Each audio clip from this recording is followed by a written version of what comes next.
Buenas noches a todos. Muchas gracias por participar de este tercer encuentro que organiza Comunidad Cardiovascular y el Departamento de Docencia del Sanatorio Allende. En la reunión de hoy vamos a tocar un tema que tiene aspectos prácticos y que participa de todas las reuniones clínicas que tenemos, y es temas de actualidad en la enfermedad coronaria crónica. Para ello contamos con la participación de destacados colegas.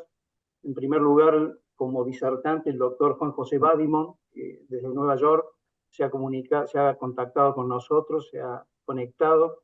Y después un panel de expertos, el doctor Gerardo Zapata de Rosario, el doctor Juan Montaner de Tucumán y el doctor Eduardo Moreira de Córdoba. Ahora el tiempo lo voy a dejar a Julio para poder comenzar ya con esta reunión. Bueno, buenas noches. Bueno, las evidencias clínicas y experimentales han demostrado el rol fundamental que tiene la inflamación en la enfermedad arterial crónica coronaria y por tal motivo, el motivo de esta webinar, hemos elegido el rol de la inflamación en la enfermedad arterial crónica, y para eso hemos invitado a un experto, un pionero en la investigación de la placa aterosclerótica, ya del año 1988, junto con otros eh, autores, ya comenzó a investigar lo que era la fisiopatología de la placa aterosclerótica. Por tal motivo, lo hemos invitado al profesor doctor Juan José Badimon, que es director de la Unidad de Investigación de Aterotrombosis del Mount Sinai Fuster Heart Hospital, y es profesor de medicina del Icahn School of Medicine of Mount Sinai. Juan. Muchísimas gracias, Julio y doctor Pacheco. Es un placer, como ya sabéis. Para mí, tengo muy buenos recuerdos de Córdoba cuando me invitasteis, y es un placer estar con vosotros. Y vamos a empezar hoy con el tema que se me ha dado. Vamos a intentar poner el share. Vamos a ver si me dais el permiso para poder ahora. Vale. Vale, ¿las veis bien? Pues vamos a empezar ya. Bueno, este es el tema que se me ha dado y vamos a intentar, como ustedes saben, a mí siempre me gusta empezar un poco por la etiopatogénesis. Entonces, una de las cosas más importantes que tenemos que hacer es qué estamos hablando cuando hablamos de la enfermedad coronaria crónica. Como todos ustedes saben, es una condición patológica que está caracterizada por la presencia de un periodo de dolor de pecho, por angina de pecho, por un periodo muy largo, y que suele ser a consecuencia de una presencia de una aterosclerosis coronaria severa, como pueden ver en esta diapositiva, pero que también incluye aquellas personas en que han sufrido un infarto de miocardio o han tenido ya un episodio de procedimiento invasivo de cardiología. ¿Qué es lo que sabemos? ¿Cuál es el impacto de esta condición clínica y patológica? En primer lugar, como pueden ver, está asociada con la edad. Y esto es un problema muy importante porque, dado que vivimos más, cada vez hay más y más personas que sufren de esta afectación. Y a pesar de que la muerte ha declinado un 25% en la última década, su impacto sigue incrementando a consecuencia del incremento de los factores de riesgo cardiovasculares y de la edad. Y tengan en cuenta que todavía es responsable en Estados Unidos por 1 millón de muertos al año, y se estima que a nivel del mundo son unos 9 millones. Por tanto, estamos en presencia de un gran problema clínico y socioeconómico. El primer lugar que debemos tener en cuenta es que cuando hablamos de isquemia, que se presenta como dolor de pecho, si es verdad que hay unas causas, llamémosle cardíacas, como la aterosclerosis coronaria o una disfunción microvascular, también es cierto que hay otras condiciones como hipoxias, otras cardiomiopatías o infecciones que traen consigo, tienen algo en común, que es que incrementan la demanda de oxígeno, y esto va asociado a consecuencia de un evento isquémico a una reducción en el transporte de oxígeno, y esto va a traer consigo el síntoma de dolor de pecho y una angina muy severa. Por ello, lo primero que tenemos que hacer es diagnosticar cuál es la causa de esta enfermedad, y esto es un poco complejo porque trae consigo, en primer lugar, una evaluación clínica que trae consigo la historia, la examinación, los factores de riesgo y un electrocardiograma. Con esto vamos a hacer los ejercicios de estrés o imagen para poder que realmente decir que esto es a consecuencia de un problema cardiovascular, y en función de estos resultados es lo que nos va a permitir decidir cuál es el tratamiento de este paciente. Un punto muy importante es que normalmente los pacientes de una enfermedad crónica cardiovascular tienen unos factores de riesgos como son la hiperlipidemia, la hipertensión, la diabetes, el fumar y una vida sedentaria, que esto va a ser responsable de una obesidad.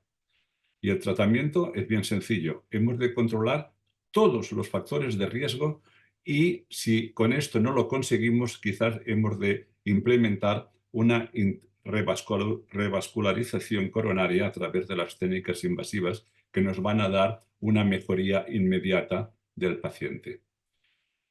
¿Qué son las condiciones que nos van a decir si el paciente es más propenso para una cirugía cardiovascular o una intervención percutánea? Bueno, lo que sabemos es que la cirugía va a reducir la mortalidad, pero que es especialmente preferida para aquellos pacientes que tienen una estenosis del left main, o aquellos pacientes que tienen una enfermedad multivessel y una fracción de eyección pequeña. Estos son los que más se van a mejorar de una intervención quirúrgica. Por el otro lado, podemos pensar que si el paciente es joven y quizás preferimos una intervención percutánea por aquello de que el periodo de recuperación es mucho más corto, ¿qué tienen en común? Que van a reducir los infartos de miocardio recurrentes u otros eventos cardiovasculares asociados con esta enfermedad que afecta a los varios vasos coronarios. Pero lo que es importante, que independientemente de que decidamos la cirugía o el stent, siempre van a ir acompañados de la administración de una terapia óptima recomendada por las guías internacionales. Y de nuevo vean que básicamente estos son todas las intervenciones terapéuticas que tenemos, y que básicamente su objetivo es reducir la demanda de oxígeno e incrementar el suplemento de oxígeno, bien sea o disminuyendo la demanda o incrementando una vasodilatación. Y básicamente, si queremos ver de una manera mucho más detallada, vean, este sería un protocolo de intervención.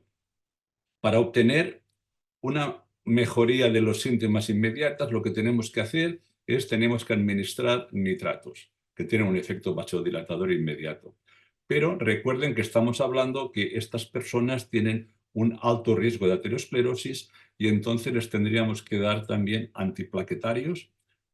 Ya saben, normalmente hasta ahora se utilizaba la aspirina. Ustedes ya saben que yo prefiero los inhibidores del P2Y12. No podemos olvidar que van a tener mucha dislipemia y hay que dar estatinas y controlar la hipertensión y la diabetes. Pero ¿qué queremos hacer? Si lo que queremos hacer es ser mucho más agresivos y conseguir una disminución de los síntomas, entonces tendríamos que dar los betabloqueantes o los calcios antagonistas. Si son intolerantes o tienen contraindicación, tendríamos que dar nitratos o ivabradina.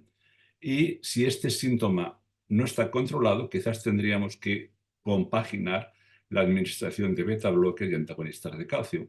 Pero señores, es que llaman la atención que cuando éramos residentes, si no le dabas beta-bloqueantes a una persona después de un infarto, te echaban del instituto.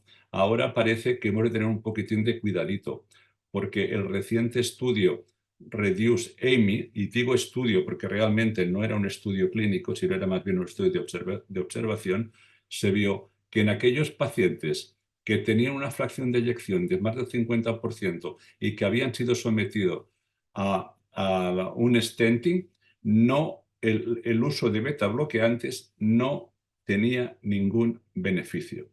Les dejo el tratamiento tradicional y las nuevas evidencias generadas hace un par de meses.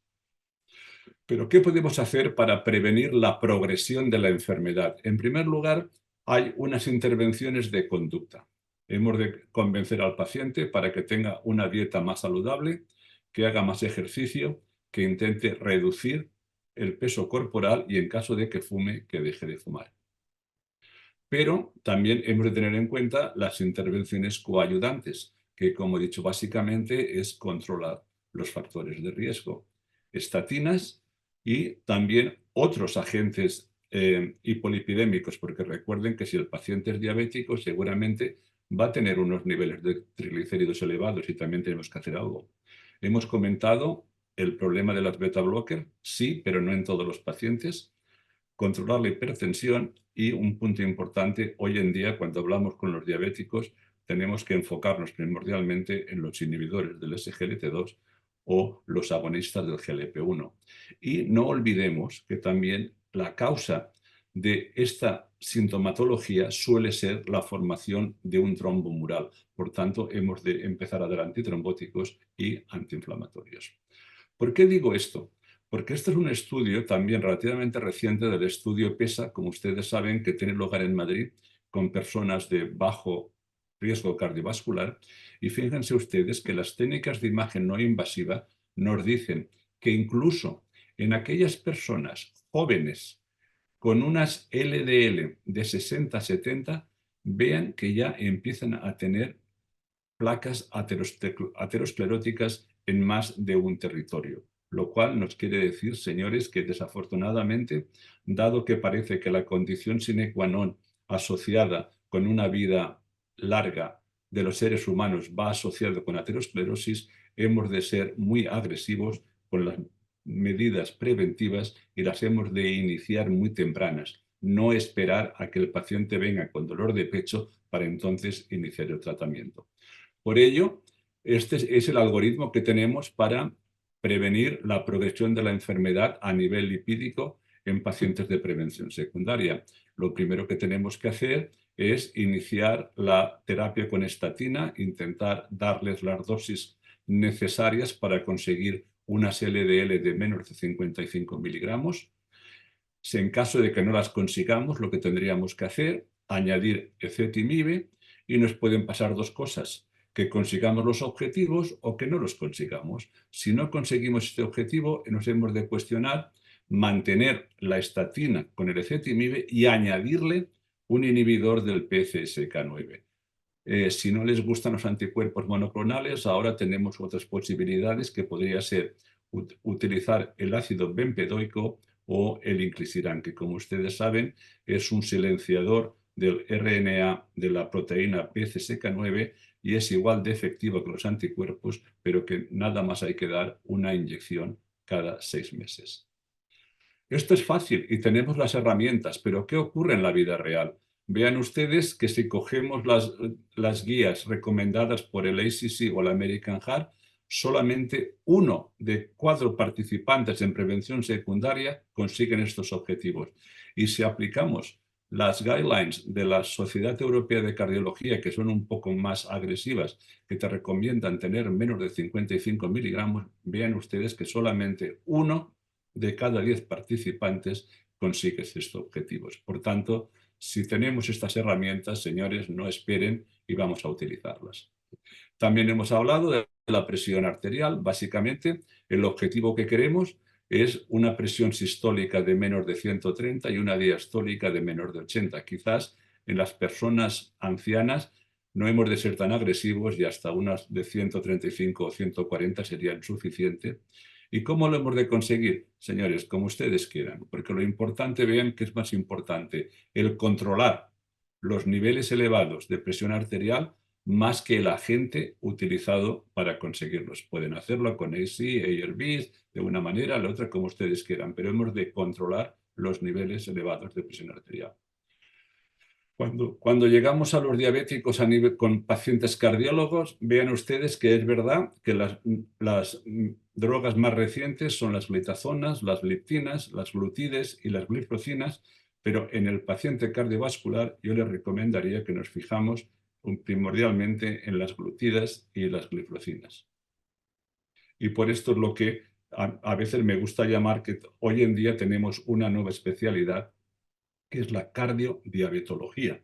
Porque si bien es verdad que el endocrino tiene, todos sus pacientes son diabéticos y algunos tienen enfermedad cardíaca, en nuestro caso es al revés. Todos los pacientes tienen enfermedad cardíaca y seguramente el 50% son también diabéticos. Por tanto, hemos de seleccionar muy bien el tratamiento a utilizar en estos pacientes.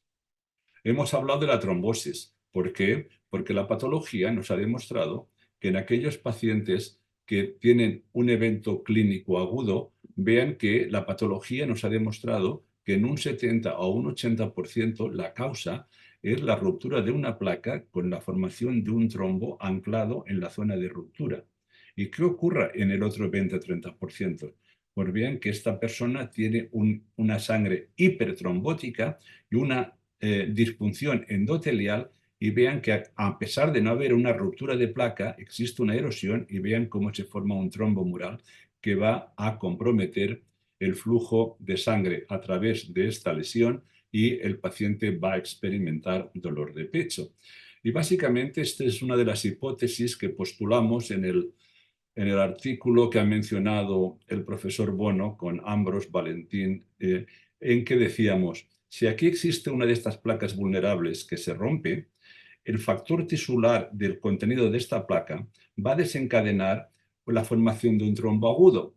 Si este trombo, por definición, decimos que es lábil o que se puede fragmentar, vean ustedes que en el momento en que el trombo está sentado, va a impedir el paso de la sangre y el paciente va a tener una angina de pecho inestable o un infarto sin la onda Q. Este trombo hemos decidido que se puede fragmentar, bien sea por la fibrinolisis local o por el incremento de presión, y se va a embolizar. ¿Qué ocurre? Que cuando se emboliza pueden pasar dos cosas: que se vaya por las carótidas hacia arriba y cuando encuentre un vaso mucho más pequeño y sea totalmente oclusivo, se va a manifestar como un infarto cerebral o un ictus. Si por el otro lado se va por la aorta hacia abajo, puede llegar a las extremidades inferiores, donde puede ser ocluyente y el paciente va a manifestar la enfermedad periférica. Por otro lado, si el trombo es muy estable, el paciente va a sufrir un infarto agudo de miocardio o incluso la muerte súbita de este paciente. Por tanto, es evidente que tendríamos que dar antitrombóticos, pero tenemos un dogma. El dogma es que los antiplaquetarios se utilizan para la disolución de los trombos arteriales y en el evento agudo coronario, mientras que los anticoagulantes se utilizan para prevenir la trombosis venosa, las embolias y el embolismo pulmonar. Y hoy en día somos afortunados porque, a pesar del gran problema que es la trombosis, vean ustedes el número de agentes que tenemos a nivel antiplaquetario y vean ustedes el número de agentes que tenemos anticoagulantes, no únicamente la tradicional warfarina, sino que hoy en día tenemos unos anticoagulantes de efecto mucho más directo y que han demostrado que son mucho más seguros que la warfarina. Entonces, vamos a ver qué es lo que podemos hacer. Empezamos con los antiplaquetarios. Vean ustedes que hoy en día somos afortunados, que si esto sería un esquema donde te demuestra que el daño endotelial va a activar una plaqueta y esta plaqueta va a expresar la glicoproteína 2B3A y va a formar un puente con el fibrinógeno en nuestra plaqueta y que la perpetuación de este proceso va a formar un trombo, hoy en día somos afortunados porque tenemos la posibilidad de interferir con estos agregados plaquetarios.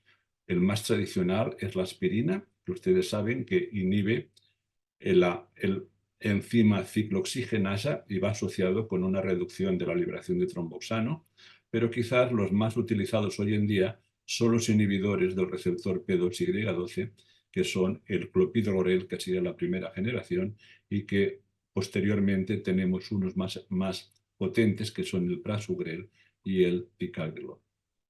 El gran problema es que la aspirina está con nosotros por más de 100 años y es muy barata y sabemos cómo utilizarla, y de hecho decíamos que la aspirina once a day keep the ACS away. O sea que una aspirina al día es capaz de prevenir los eventos cardiovasculares. Desafortunadamente, hoy en día estamos en un problema como Shakespeare, en que hemos de decir, ¿qué hacemos? ¿La usamos o no la usamos? Porque los estudios más recientes, el ASPRI, el ASCEN y el ARRIVE, nos han demostrado que, vean ustedes, que no existe un beneficio en la reducción de eventos, pero que va asociado con un incremento de sangría, primordialmente a nivel del tracto gastrointestinal y especialmente en la población anciana, que recuerden que son los que van a tener más posibilidades de desarrollar la enfermedad crónica coronaria. ¿Y por qué les digo que yo soy un fan de los P2Y12 inhibitor? Porque vean ustedes, esto es un metaanálisis en que utiliza más de 52.000 pacientes y llega a la conclusión que la comparación de prasugrel versus clopidogrel, vean ustedes que son mucho mejores, que reducen los eventos, pero hay un pequeño incremento de la sangría comparado con el clopidogrel. Pero, señores, no olviden que el ticagrelor ha demostrado una reducción de mortalidad. Y al fin y al cabo, esto es lo que queremos prevenir en nuestros pacientes. Pero esto también se ha complicado, porque en aquellos pacientes que han tenido una intervención coronaria, hasta ahora, hace poco, el tratamiento era irse a casa con aspirina y clopidogrel por lo menos por un año, si no de por vida. El problema es que ahora hay una tendencia en que cada vez se intenta parar la administración de aspirina mucho más temprana. Aquí les presento los estudios más recientes, el Global Leader, el Twilight y este coreano Tilco, en que reducían la terapia dual de aspirina y un P2Y12 y a los 3 meses mantenían únicamente el inhibidor plaquetario sin aspirina. Vamos a comentar el Twilight, no porque sea el mejor, sino porque lo han hecho en Mount Sinai y yo formé parte de este estudio.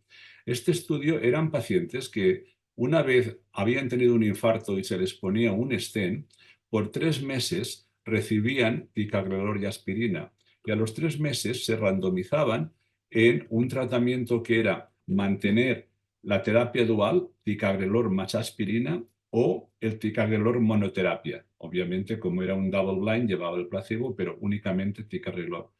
Y vean ustedes el punto más importante.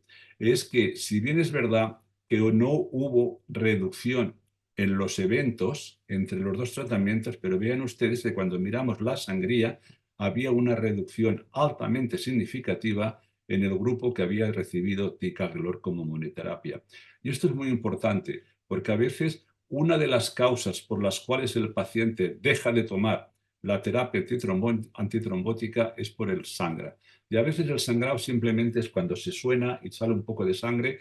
Como él ya se olvidó del dolor que le indujo el infarto, decide dejar de tomar la terapia antitrombótica y va a tener un evento recurrente. Por tanto, es muy importante que sepamos controlar la tendencia a la sangría en los pacientes. Y de nuevo, esta es la tendencia que les he comentado anteriormente. Pero claro, ahora ustedes se están cuestionando, esto es muy fácil, ¿no? Pero mire, yo siempre me acuerdo de esta diapositiva del profesor Attilio Masseri, en que decía que estos zapatos italianos tan bonitos son de una talla 10, pero que desafortunadamente a mí no me sirven porque mi tamaño de pie es el 12. Por tanto, no existe un tamaño para todos. ¿Y qué les quiero decir? Que cuando ustedes implementen el tratamiento antitrombótico en sus pacientes, miren las guías, pero sean mucho más inteligentes. Tienen que modificarlas en función del riesgo de sangría o del riesgo de eventos de su paciente intrínseco. No de las guías, sino el paciente que tiene sentado al otro lado de la mesa. Y básicamente este es el protocolo que yo les recomendaría. Vean ustedes que si tienen un paciente que su riesgo importante es la sangría, quizás les tendríamos que dar solamente un mes de terapia dual y después seguirlo por una terapia antiplaquetaria. Si el riesgo del paciente es que tenga un riesgo isquémico, entonces puede haber dos cosas, que el riesgo sea bajo o sea muy alto. Si el riesgo es intermedio, yo le recomendaría que mantuviesen la terapia dual de 3 a 6 meses y a partir de aquí ya pasarían con una monoterapia de un P2Y12 inhibitor. Pero si el paciente es de alto riesgo de trombosis, yo les diría que mantuviesen por 12 meses la terapia dual. Y lógicamente, si el paciente sangra, había que manipularlos, pero en este paciente que el riesgo es de trombosis, yo mantendría la terapia dual. ¿Qué hacemos con los anticoagulantes? Porque de alguna manera, ¿qué hacemos con aquel paciente que tiene fibrilación auricular y desarrolla un infarto? O la persona que tiene un stent y desarrolla fibrilación auricular. Obviamente le tenemos que dar antiplaquetarios para prevenir el stent trombosis, pero también un anticoagulante para evitar la embolia. Entonces, del único estudio que tenemos es el COMPASS, que si ustedes se acuerdan, compararon una monoterapia de rivaroxaban de 5 miligramos 2 veces al día frente a la combinación de rivaroxaban y aspirina a la dosis de 2,5. O sea, redujeron la dosis del anticoagulante y añadieron la aspirina frente a la monoterapia con aspirina. Y el resultado, pues como pueden ver, la combinación fue mucho mejor que en los otros tratamientos, pero vayan con cuidado porque esto fue a las expensas de una mayor incidente de sangría. Por tanto, de nuevo, volvemos a que no hay una dosis para todos. Entremos en la inflamación.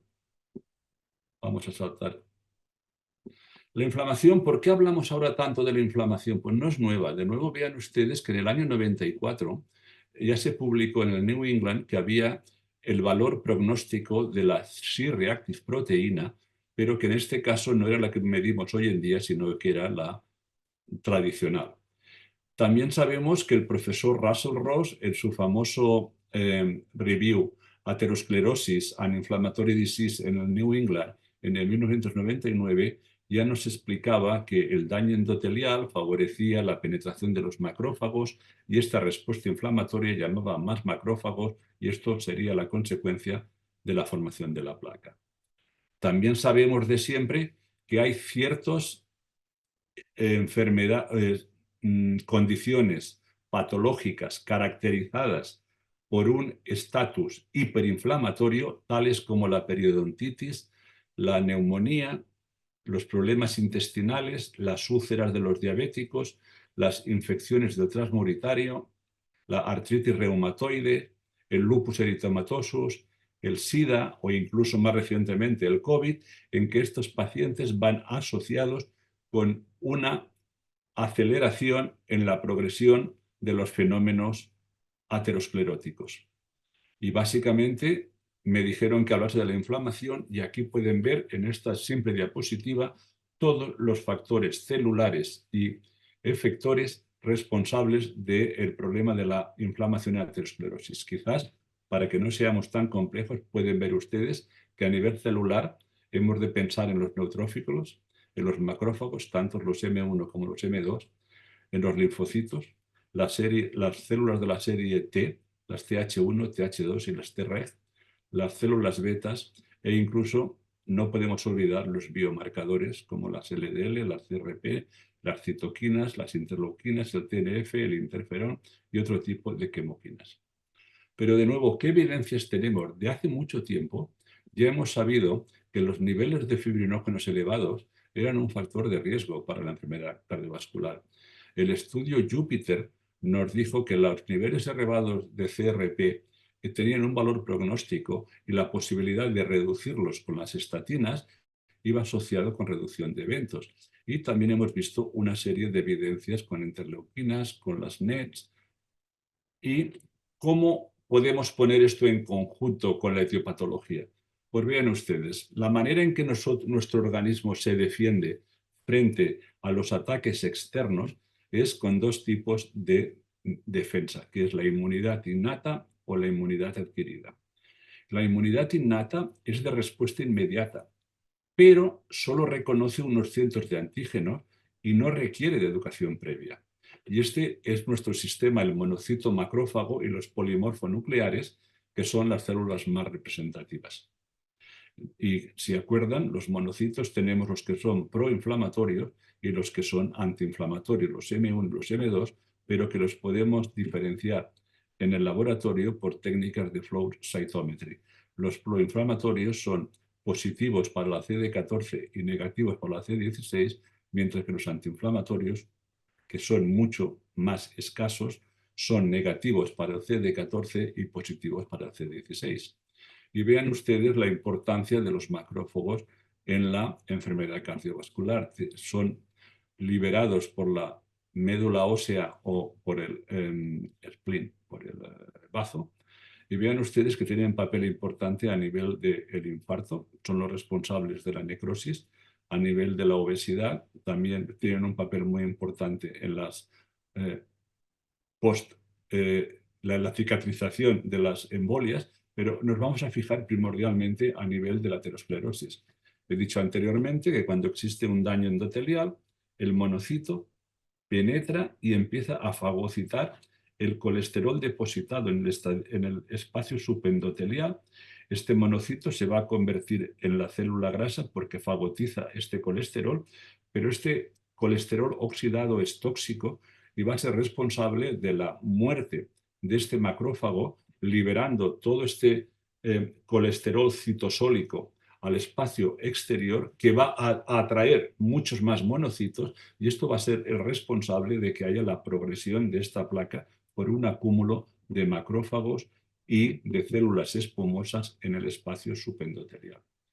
Por otro lado, tenemos la inmunidad adquirida, que esta es mucho más moderna bajo un punto de vista de evolución, porque está únicamente presente en los mamíferos, pero que es más lenta y requiere de una cierta educación. ¿A qué me refiero? Que es un poquitín como las vacunas, que primero se le presenta el antígeno y tarda unas semanas antes de que genere los anticuerpos específicos para este antígeno. Pero la ventaja es que vean ustedes que es muy específica y puede llegar a reconocer millones de antígenos. ¿Y cuáles son los soldados de la inmunidad adquirida? Son los linfocitos, que van a interaccionar con las células dendríticas presentes en las lesiones y en los linfáticos de la zona afectada. De mucho más cuidado, vean ustedes que los linfocitos de la serie T, tenemos los linfocitos que son positivos para el CD4, tenemos los de la serie T, que como he dicho anteriormente, tenemos los TH1, los Treg, que son proinflamatorios, pero también tenemos estos que son antiinflamatorios. Y básicamente miren lo que ocurre. Cuando el timo libera estas células de la serie C, estas van a responder en función de los factores ambientales, tales como la hipercolesterolemia, cambios epigenéticos, la microbiotoma, y van a ser responsables de que a nivel de la placa interacciones con las células dendríticas o que a nivel sistémico se conviertan en estas células efectoras proinflamatorias o que sean las Treg, que son antiinflamatorias y pueden favorecer la reacción de la placa. De hecho, actualmente existe una investigación muy activa en la posibilidad de desviar el balance entre las células de la serie T efectoras, en vez de que vayan a ser de los inflamatorios, a ver si en el laboratorio los podríamos conseguir que fuesen antiinflamatorios y posteriormente inyectar estos en los seres humanos. Pero esto todavía está en un periodo muy temprano de investigación. Pero ¿por qué es tan importante el macrófago? Porque vean ustedes, si bien es verdad que el macrófago es capaz de interaccionar de una manera dual con la célula endotelial o la célula muscular lisa, también sirve como receptor de unos agentes proateroscleróticos como los microorganismos, los CD8, los B2, y al mismo tiempo no olvidemos que también van a ser diana de los procesos antiinflamatorios como los Treg y los TH2, que van a ser responsables de la liberación de interleuquina 10, interleuquina 4 y el TGB-beta, que tienen unos efectos anti-arterioscleróticos. Por ello, vean ustedes que cuando hablamos del macrófago hemos de ser muy conscientes que es como el yin y el yang, que por un lado, en un principio son muy buenos porque van a ir a comerse el colesterol oxidado y tienen un efecto antiinflamatorio, pero posteriormente se pueden, cuando tienen células grasas que mueren se convierten en un componente inflamatorio. Por eso se lo represento yo aquí como el yin y el yang de las citoquinas liberadas por estos macrófagos.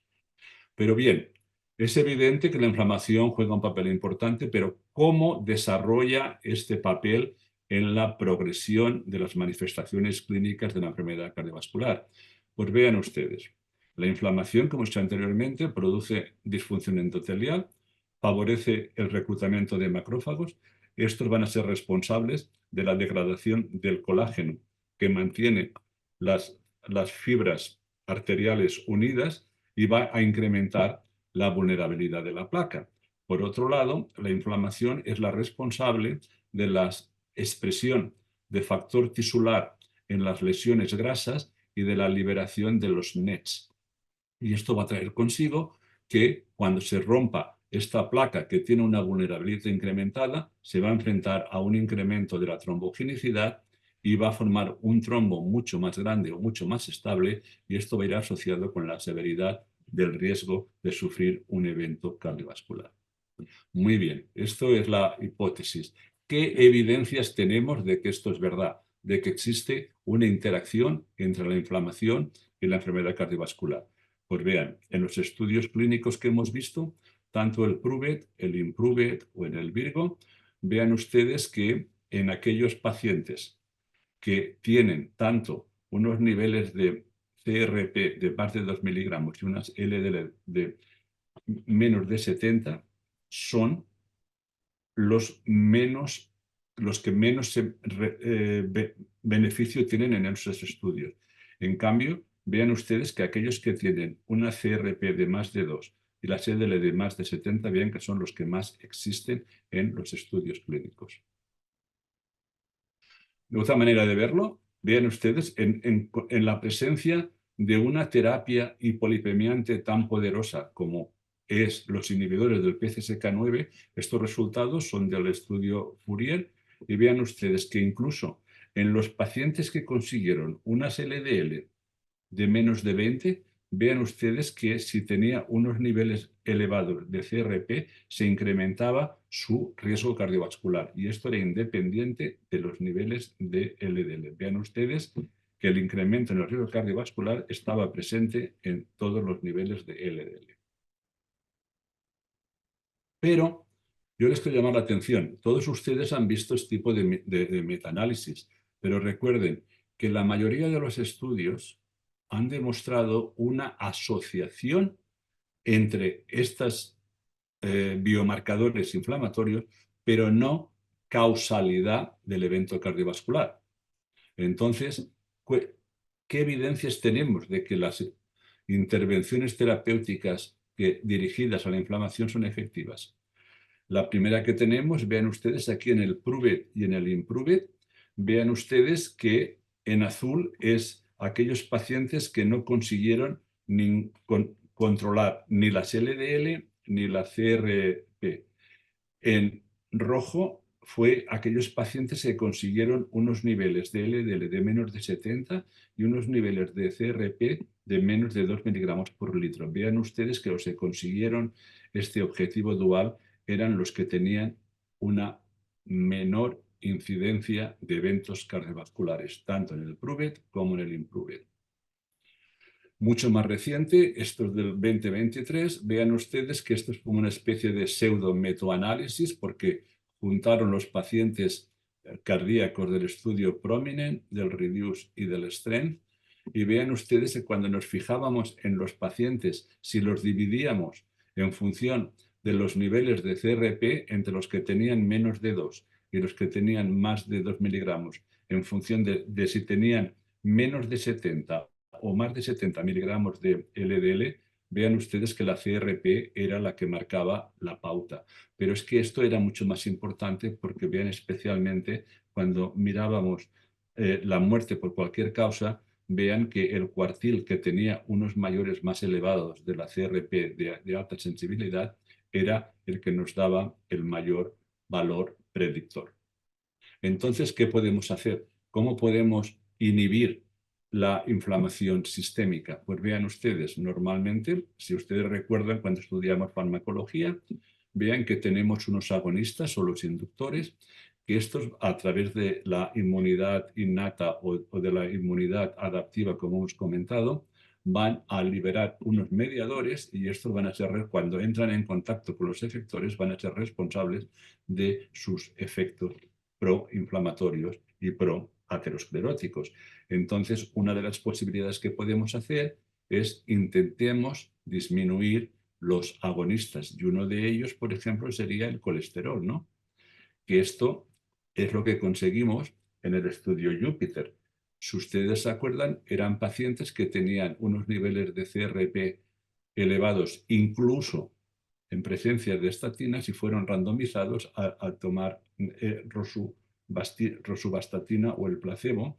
Y vean, si ustedes se acuerdan, el estudio se terminó temprano por el beneficio tan marcado en el grupo que recibía rosuvastatina. El doctor Richter dijo que esto era consecuencia de la reducción de los niveles de CRP, pero yo también les quiero decir que el grupo de Rosu acabó con unos niveles de 55 miligramos por decilitro de colesterol frente al grupo placebo que tenía 109. Mi pregunta a ustedes es si el efecto fue únicamente mediado por la reducción de CRP, únicamente mediado por la reducción de las LDL o fue una consecuencia de la reducción dual de la CRP y la rosuvastatina. Esto es una posibilidad y vean ustedes que lo mismo podríamos decir si somos capaces de controlar la diabetes o reducir la obesidad con las nuevas terapias que tenemos actualmente, los GLP-1 que se están poniendo muy de moda o cambios en la microbioma intestinal. La otra posibilidad es que nos olvidemos de cuál es el agonista y que seamos capaces de inhibir de una manera específica el mediador o el efector. Y básicamente esto es lo que hizo el doctor Ridker en el estudio Cantos, que si ustedes recuerdan eran pacientes que estaban en estatina pero tenían niveles elevados de CRP y fueron randomizados al anticuerpo canakinumab, que es un inhibidor específico de la interleuquina 1B. Y si ustedes recuerdan, realmente los beneficios fueron muy marcados, reduciendo incluso la muerte. El único problema es que era un tratamiento muy caro. Entonces se intentar utilizar un antiinflamatorio mucho más barato, como podía ser una dosis baja de methotrexate, y de nuevo vean en pacientes con una enfermedad cardiovascular estable, después de 2 a 3 años de darles la dosis baja de methotrexate, no hubo efectos a nivel cardiovascular. Posteriormente, los autores dijeron, sí, es que este pan antiinflamatorio no tenía efectos a nivel de los niveles de interleuquina 1B, de interleuquina 6, o incluso no fue capaz de reducir los niveles elevados de CRP. Entonces esto se intentó hacerlo de otra manera, haciéndolo con otro antiinflamatorio mucho más barato, con el cual tenemos una mayor experiencia, que era la colchicina. Y este es un metaanálisis relativamente reciente en que pueden ver que cuando ponen juntos el lodoco, el COPS, el colcot y el lodoco, vean ustedes que la adición de colchicina a baja dosis, recuerden que la dosis es 0,5, no 0,6 como se da en muchos países. La terapia médica recomendada por las guías reduce la incidencia de eventos cardiovasculares frente a la terapia médica estándar, pero no hay un efecto a nivel de mortalidad. Esto puede ser, como dice el doctor Ridker, que lo que ocurre es que los estudios se han cortado muy pronto y no hemos dado tiempo a que la prevención de eventos vaya asociado con una reducción de mortalidad, que de hecho esto es lo que vimos con las estatinas de primera generación, ¿se acuerdan? Que redució un 20% de los eventos, pero no reducía la mortalidad. Y hoy en día sabemos que sí que reduce la mortalidad.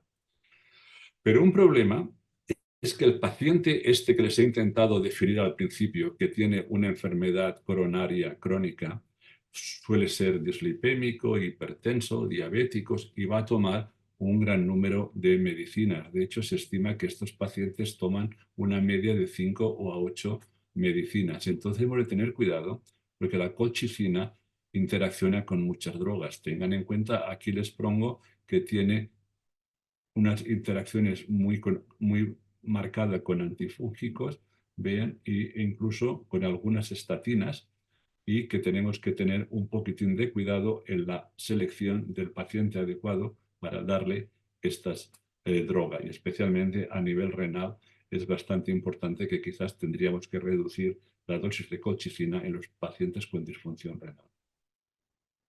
Quizás mucho más importante son los nuevos estudios que se están haciendo actualmente, que por ejemplo, este es un anticuerpo totalmente humanizado que es capaz de inhibir a la interleuquina 6 porque se liga a la interleuquina 6 y por tanto no puede hacer su efecto sistémico.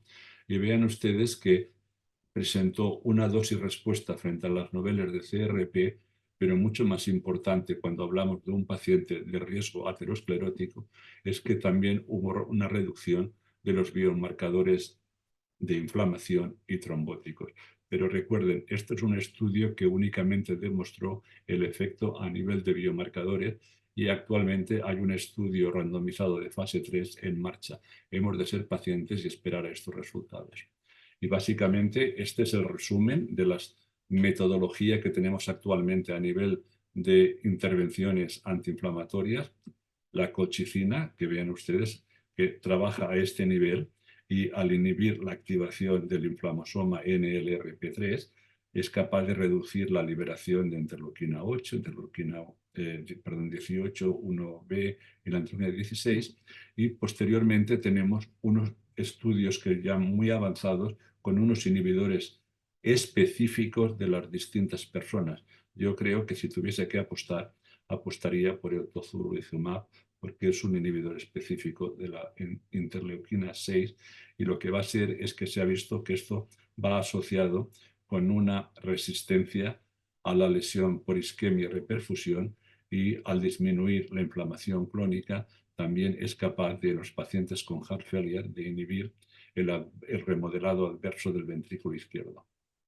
Y básicamente, ya para acabar, este es un resumen que hizo Nelson, Ridker y el Dr. Fuster, en que querían decir que un tratamiento adecuado de los lípidos y de la inflamación tiene unos grandes beneficios comparado con lo que se obtiene. Este sería el riesgo relativo en los estudios con ezetimibe.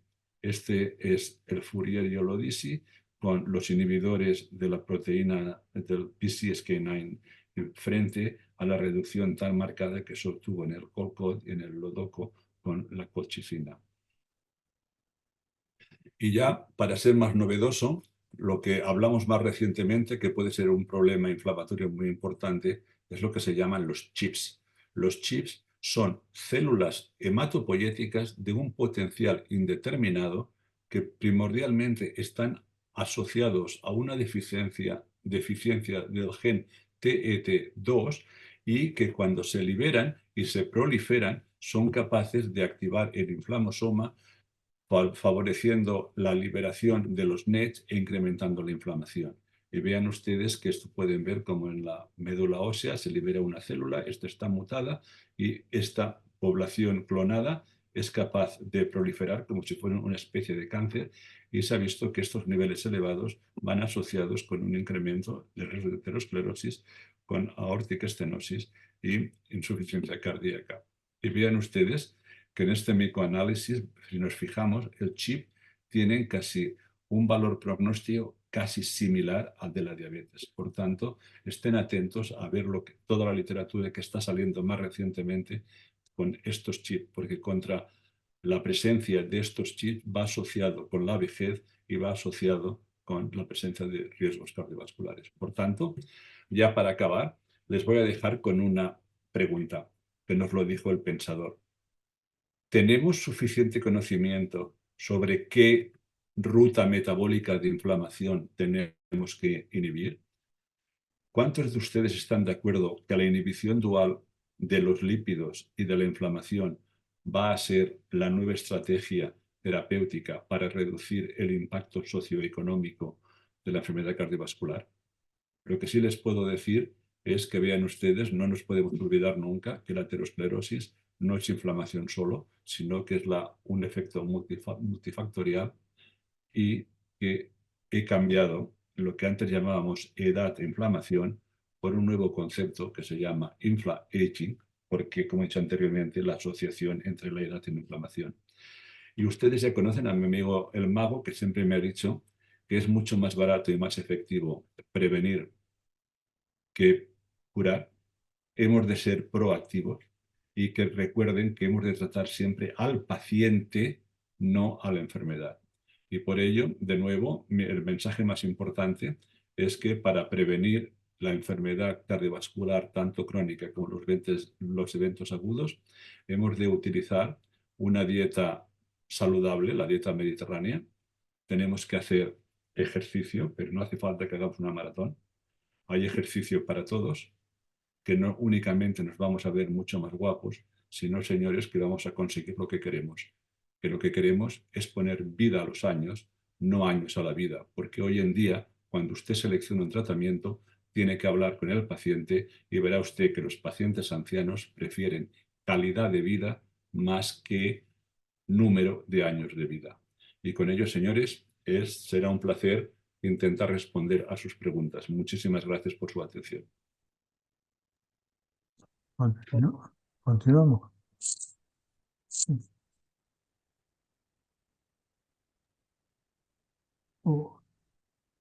Uy. Bueno, continuando con el webinar, el doctor Juan Montaner, que es jefe de la Unidad Coronaria del Centro Modelo de Cardiología de Tucumán y que es director de la residencia del mismo centro y que depende de la Facultad de Medicina de la Universidad de Tucumán, nos va a hablar sobre la colchicina, sobre las evidencias que ya, bueno, ya fue adelantado por la excelente exposición del doctor Bádimo, sobre cuándo comenzar, hasta cuándo y si la PCR nos sirve como marcador para su seguimiento. Juan. Hola, ¿me escuchan? Sí, sí. Hola, bueno, muchas gracias. Bueno, Juan, excelente presentación como siempre. Me han pedido que hable unos minutos sobre algunos dilemas de la colchicina, porque en Argentina es la droga que podemos usar como antiinflamatorio. Gracias a Dios hay evidencia y está autorizada por Europa y por el American Heart y el American College en prevención secundaria.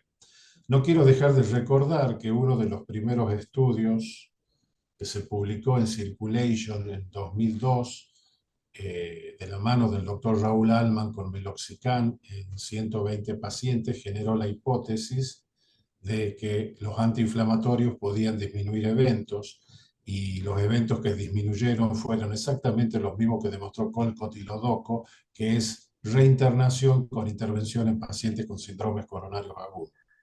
Así que no quería dejar de recordar eso y hacer memoria del doctor Allman y de Lucas Luciardi, un gran amigo del Comité de Isquémico. Con respecto a la colchicina, evidentemente los estudios Colcott por síndromes coronarios agudos, que se inició el tratamiento dentro de los primeros 30 días, el 100% tenían infarto y el seguimiento era a 23 meses con una disminución de 23% de eventos de puntos combinados. Y el Lodoco, ya en enfermedad crónica, de los cuales el 84% tenía un síndrome coronario agudo, el seguimiento fue de 29 meses y la disminución de eventos fue del 31%. Hay un metaanálisis con 11.000 pacientes que incluye el Colcott, los Lodoco 1, los Lodoco 2 y el COPS, que también en general demostró una disminución del 32% de eventos combinados. Y como bien decía Juan, no hubo disminución de mortalidad cardiovascular.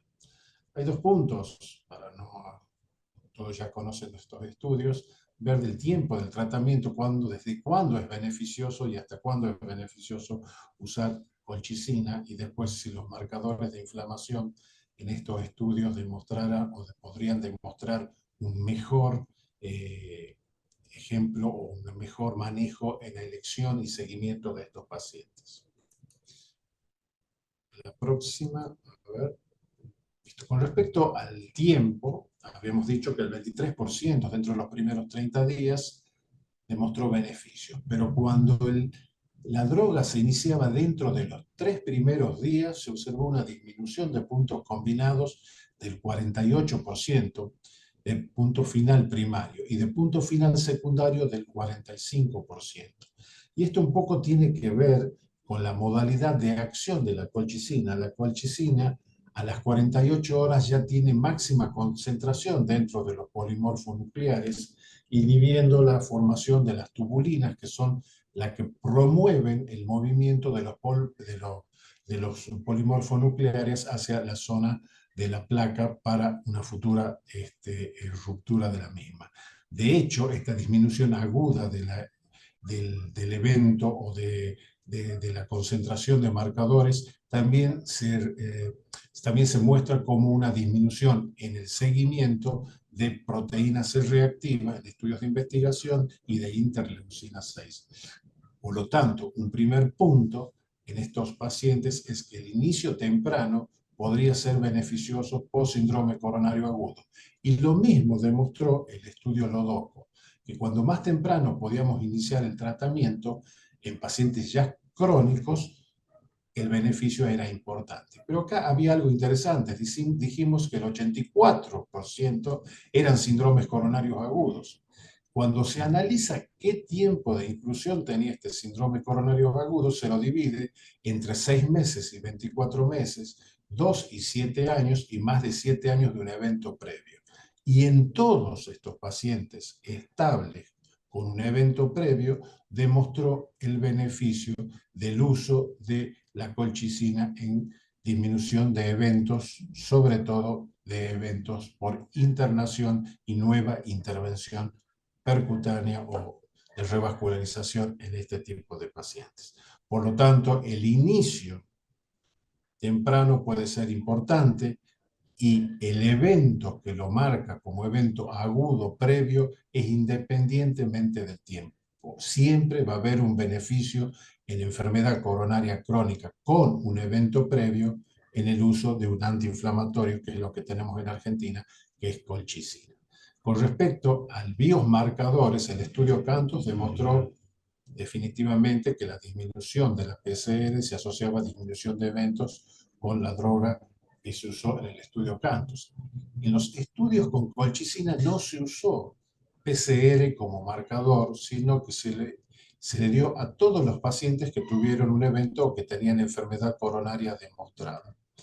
Y lo mismo evidenciaron disminución de eventos. ¿Es necesario? Es una pregunta que después podemos discutirlo, si en todos los pacientes necesitamos PCR. La otra pregunta es, si el paciente tiene una PCR menor de 2, ¿bajar más la PCR es beneficioso o puede ser perjudicial por el estado de infección que podría producir, como demostró el Colcott, un aumento de las infecciones respiratorias, aunque no en forma significativa? En ese sentido, hay estudios en cursos como el Colcardio, que piensa juntar 3.000 pacientes con síndrome coronario agudo y va a guiar colchicina con PCR.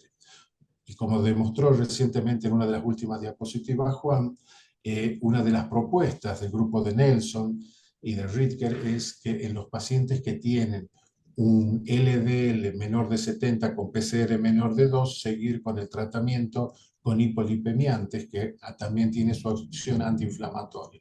Ahora, los pacientes que tienen un PCR mayor de 2, independientemente del nivel de LDL, uno podría considerar el uso de un antiinflamatorio, en nuestro caso de colchicina. Y ustedes vean en este esquema de abajo cómo la disminución de eventos es sumamente importante, comparado incluso con el Odyssey y con el Fourier en el Colcott y en el LODOCO 2 con colchicina. Por lo tanto, creo que en nuestro medio nosotros estamos usando aún ahora, actualmente, en muchos pacientes, sobre todo con marcadores de riesgo clínico, pacientes revascularizados, pacientes con infartos, múltiples infartos que no se logran estabilizar fácilmente. Estamos empezando a usar en un manejo clínico estos pacientes independientemente del uso de PCR. Por lo tanto, la colchicina ya ha sido aprobada en pacientes con enfermedad coronaria crónica y postinfarto a partir del Lodoco 2 y del Colcot. El beneficio es mayor cuando se instala precozmente postinfarto. Este beneficio se mantiene durante el tiempo y es independientemente del tiempo de evento coronario previo. La PCR nos dirá en un futuro si este será el mejor manejo para este tipo de pacientes o tendremos que buscar solamente con criterios clínicos el uso para poder usar en forma más masiva este antiinflamatorio hasta que nuevas moléculas sean disponibles en el mercado para su uso. Bueno, muchas gracias. Muchas gracias, Juan. Y siguiendo con otro aspecto a tocar de la enfermedad coronaria crónica y una situación clínica frecuente, es aquella en la que debemos determinar cuál es la estrategia adecuada de seguimiento en aquellos pacientes sometidos a angioplastias complejas por presentar anatomías complejas como lesiones de tronco, múltiples vasos, obstrucciones totales crónicas, bifurcaciones, etc. Y un poco la pregunta es si estos pacientes deben ser tratados solamente con medidas agresivas de prevención secundaria o si deben ser también sometidos a test funcionales, imágenes y demás. Para eso lo hemos invitado al doctor Gerardo Zapata, que es el jefe de la unidad coronaria del ICR de Rosario y es el actual presidente de la Federación Argentina de Cardiología. Muchas gracias, Gerardo, por estar con nosotros. Bueno, buenas tardes. Muchas gracias, Guillermo, por tu presentación y agradecer también a todos los organizadores de este Ateneo, del Servicio de Cardiología del Sanatorio Allende. Bueno, en pocas diapositivas voy a tratar de contarles un poquito cómo debería ser el seguimiento de pacientes post-angioplastias de lesiones complejas, llámese tronco de coronaria izquierda o enfermedad de múltiples vasos, y también en su grupo de pacientes de alto riesgo. Sabemos que en un grupo particular de pacientes la enfermedad coronaria se presenta de manera mucho más agresiva y mucho más severa, requiriendo en muchos casos de revascularización, por ejemplo, a través de intervenciones percutáneas a enfermedad de tronco o a enfermedad de múltiples vasos. Y sobre todo en pacientes de alto riesgo, como pueden ser los pacientes diabéticos o, por ejemplo, pacientes renales crónicos. Estos pacientes, sin ninguna duda, van a necesitar de un mayor control, van a necesitar de la implementación de un tratamiento médico óptimo, guiado por las guías, para disminuir lo que conocemos como riesgo residual en su etapa estable de la enfermedad, y van a necesitar también, sin duda, de una mayor vigilancia clínica. Con respecto a esto de la vigilancia clínica, vamos a tratar hoy de ver cuál sería la mejor opción si nos preguntamos que todos los pacientes deberían recibir rutinariamente alguna prueba de esfuerzo, aun cuando la clínica del paciente no cambie o cuando su estado funcional no cambie. Bueno, hoy no estaría recomendado por la evidencia realizar rutinariamente estos test para evaluar isquemia o enfermedad coronaria en pacientes estables. Casi todas las guías lo recomiendan. Voy a traer aquí la última guía americana publicada el año pasado de pacientes con enfermedad coronaria crónica, en donde, fíjense, hay una indicación de tipo 3, o sea que no hay beneficio dado por básicamente estudio randomizado y otros estudios que extrapolan resultados, y nos dice fuertemente que no estaría indicado en pacientes con enfermedad coronaria crónica que no hayan cambiado su estatus clínico funcional, que reciban un tratamiento médico óptimo guiado por las guías, practicar de forma rutinaria una evaluación anatómica a través de una tomografía multicorte de arterias coronarias o algún tipo de test de estrés con o sin imagen para evaluar el seguimiento y poder detectar eventos. Cuando uno analiza las recomendaciones de las guías, está tentado siempre en ver de dónde salen estas recomendaciones. Y en este caso, esta fuerte recomendación de falta de beneficio. Entonces vamos a analizar básicamente 2 o 3 estudios que tienen que ver con esta recomendación. El primero está publicado en un New England Journal of Medicine de hace 2 años. Es el estudio Post-PCI Trial. Este estudio es un estudio pragmático, multicéntrico, randomizado, abierto y de superioridad, donde se evaluó en 1.706 pacientes hacer test funcionales para detectar el riesgo del paciente o continuar con las estrategias estándar después de haber realizado una angioplastia coronaria. Y fíjense en que es interesante porque ingresaron pacientes de riesgo, 40% casi eran pacientes diabéticos. En 21% se realizó una angioplastia del tronco de la coronaria izquierda y el 70% angioplastia a múltiples vasos. Los pacientes que eran asignados a la rama de un test funcional rutinario debían hacerse a los 12 meses un estrés ergométrico o un ecoestrés o algún estudio de cámara gamma, una SPECT cardíaca. Aquí podemos ver a la derecha el resultado del punto final combinado primario de este estudio, que fue muerte por alguna causa, infarto o internación por angina inestable, y no existe ninguna diferencia, es decir, un estudio funcional rutinario no nos aporta beneficio para poder identificar pacientes post-angioplastia, incluso pacientes de riesgo. Si analizamos los puntos finales secundarios, en este caso por separado, infarto o angina inestable, tampoco un test funcional rutinario pudo identificar algún tipo de evento en este tipo de pacientes. Más recientemente, este año, en la Revista Europea de Cardiología, se publicó este análisis de subgrupo preespecificado del Post-PCI Trial. Y se tomaron, recuerda, 39% de pacientes diabéticos, se tomaron los 660 pacientes diabéticos, se los comparó con los no diabéticos y se hizo lo mismo en el seguimiento, un estudio funcional en una rama, rutinario o cuidados estándar.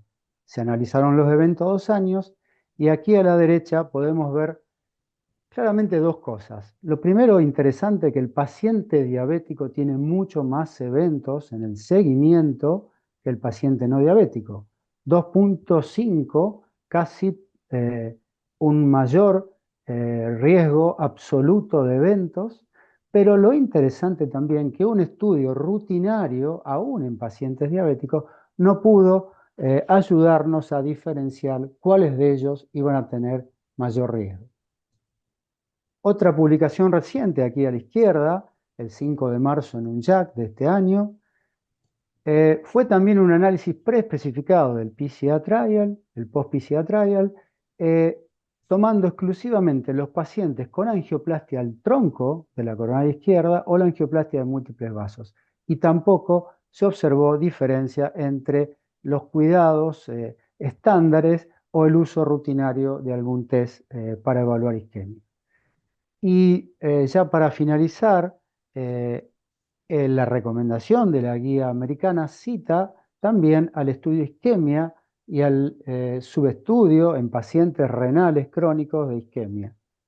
Y les quiero mostrar aquí que si reúno a los pacientes diabéticos y los pacientes renales crónicos en este análisis de la isquemia, tampoco un test funcional con isquemia moderada severa pudo mostrar que una intervención sea superior que un tratamiento estándar, tratamiento médico completo, guiado, por supuesto, por las guías en estos pacientes. Ya a manera de mensaje, como conclusiones, decirles que claramente hay muy poca evidencia que justifiquen estudios rutinarios en pacientes posinfarto, aún en aquellos de alto riesgo, como vimos diabéticos o, por ejemplo, en pacientes renales crónicos, y aún en aquellos con intervenciones complejas como la angioplastia al tronco o la angioplastia a enfermedad de múltiples vasos. Por el contrario, la utilización de test funcionales o anatómicos es considerada una prestación de escaso beneficio que puede incrementar costos innecesarios en salud.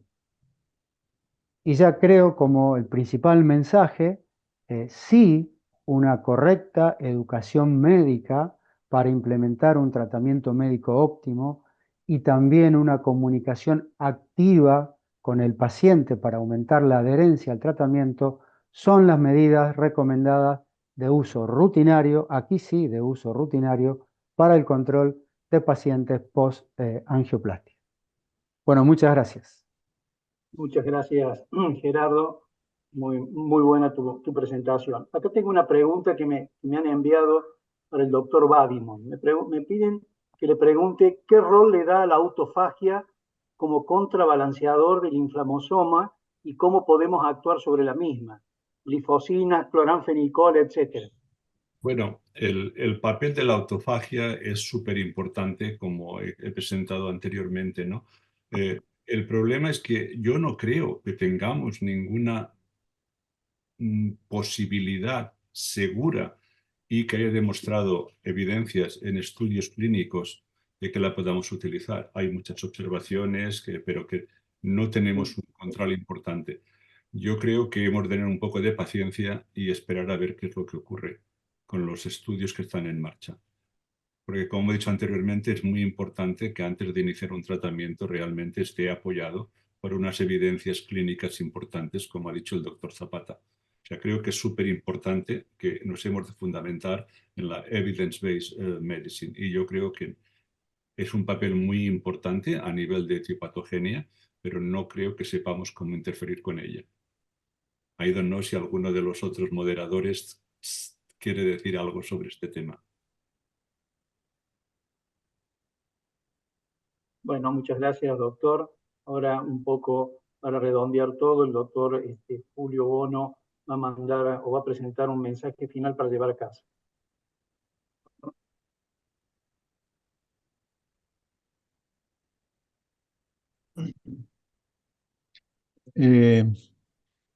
Excelente las las tres exposiciones. La primera conclusión diría que en la charla magistral del doctor Badimon es que es necesario individualizar al paciente y adecuar el tratamiento médico de acuerdo a las características de cada uno de ellos, en todo aspecto, tanto antitrombótico como antiinflamatorio, etc.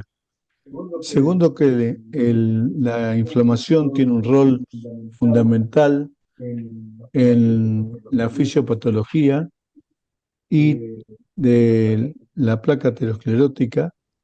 Tercero, que la colchicina demostró ser efectiva en el tratamiento antiinflamatorio y un coadyuvante del tratamiento lipídico, y que el seguimiento de los pacientes con alto riesgo isquémico y los pacientes diabéticos, el seguimiento con test funcionales de rutina, no han demostrado beneficios en estos pacientes en el seguimiento post-angioplastia. El otro tema que se iba a tocar era sobre revascularización miocárdica, pero dada la hora no se pudo hacer. Y la conclusión era que la revascularización miocárdica en pacientes con enfermedad coronaria crónica y mala función ventricular debe ser también individualizada de acuerdo a la existencia de angina y de insuficiencia cardíaca. Nada más. Ese no es. Bueno, muy bien, muchas gracias a todos por la participación. La verdad que han hecho un esfuerzo grande, doctor Badimon y los demás participantes, así que nuevamente muchas gracias en nombre de toda la unidad cardiovascular. Muy amable. Muchas gracias. Muchas gracias. Muchas gracias y buenas noches a todos. Nos vemos. Gracias. Luego. Saludos a todos, muchas gracias. Saludos.